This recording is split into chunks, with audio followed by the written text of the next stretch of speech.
ഗാസയിൽ ഇസ്രായേൽ നടത്തുന്ന വംശീയ ഉന്മൂലനത്തിനെതിരെ ഇന്ത്യൻ സ്വാതന്ത്ര്യദിനത്തിൽ ഉപവാസം ഇരുന്നിരിക്കുകയാണ് മുൻ ഡൽഹി IIT പ്രൊഫസറായ VK ത്രിപാഠിയ. രാജ്യത്ത് വളർന്നുകൊണ്ടിരിക്കുന്ന വിദ്വേഷത്തിനെതിരെ നിരന്തരം പോരാടുന്ന ആളാണ് ഇദ്ദേഹം. 1990കളിലാണ് ഇദ്ദേഹം രാജ്യത്തെ വിവിധ സംസ്ഥാനങ്ങളിലേക്ക് യാത്ര ചെയ്തുകൊണ്ട് ഭാഷകൾക്കും സംസ്കാരത്തിനും അപ്പുറം സ്നേഹത്തെയും സാഹോദര്യത്തെയും പ്രചരിപ്പിക്കാൻ ഒരുങ്ങുന്നത്.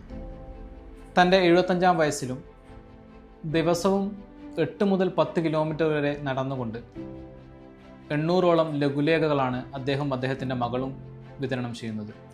2024 ലോക്സഭാ തെരഞ്ഞെടുപ്പിന് മുന്നോടിയായിട്ടാണ് അദ്ദേഹം റൈസ് ടു ചേഞ്ച് എന്ന പേരിൽ ഒരു ക്യാമ്പയിൻ ആരംഭിക്കുന്നത്. സംസ്ഥാനങ്ങളിലെ നയരൂപീകരണത്തിൽ ഉണ്ടായ പാളിച്ചകളെ തുറന്നുകാട്ടുകയാണ് അദ്ദേഹം ഇതിലൂടെ ഉദ്ദേശിക്കുന്നത്. 1976 മുതൽ അമേരിക്കയിലെ മേരിലാൻഡ് യൂണിവേഴ്സിറ്റിയിൽ പ്രവർത്തിക്കുകയായിരുന്നു അദ്ദേഹം. 1982 ലെബനിൽ ഇസ്രായേൽ നടത്തിയ ആക്രമണത്തെ അമേരിക്ക പിന്തുണച്ചതിനെ തുടർന്ന് അദ്ദേഹം ഇന്ത്യയിലേക്ക് മടങ്ങി വരികയായിരുന്നു.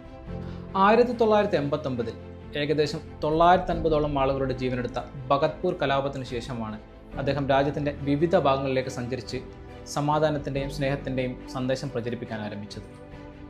അതിനുശേഷം രാജ്യത്തെ വിവിധ കലാപ പ്രദേശങ്ങളിലേക്ക് അദ്ദേഹം സഞ്ചരിക്കുകയും അവിടെയുള്ള ആളുകളുടെ മതേതര മൂല്യത്തെക്കുറിച്ച് ബോധവൽക്കരണം നടത്തുകയും ചെയ്തിട്ടുണ്ട്. RSS ഉൾപ്പെടെയുള്ള വലതുപക്ഷ തീവ്ര സംഘടനകൾ അദ്ദേഹത്തിനെതിരെ ശക്തമായ വിമർശനങ്ങൾ ഉന്നയിച്ചിട്ടുണ്ട്. ലോകത്തെ ഏറ്റവും വലിയ ജനാധിപത്യ രാജ്യമായ ഇന്ത്യ 79ാമത് സ്വാതന്ത്ര്യദിനം ആഘോഷിക്കുമ്പോൾ ഇസ്രായേൽ ക്രൂരതയിൽ അതിഭീകരമായ അവസ്ഥയിലൂടെ കടന്നുപോകുന്ന ഗാസയിലെ ജനങ്ങളോട് നോമ്പനുഷ്ഠിച്ചുകൊണ്ട് ഐക്യദാർഢ്യം പ്രകടിപ്പിക്കുന്നതിനേക്കാൾ വലിയ എന്ത് സന്ദേശമാണ് ഇന്ന് കൈമാറാനുള്ളത്?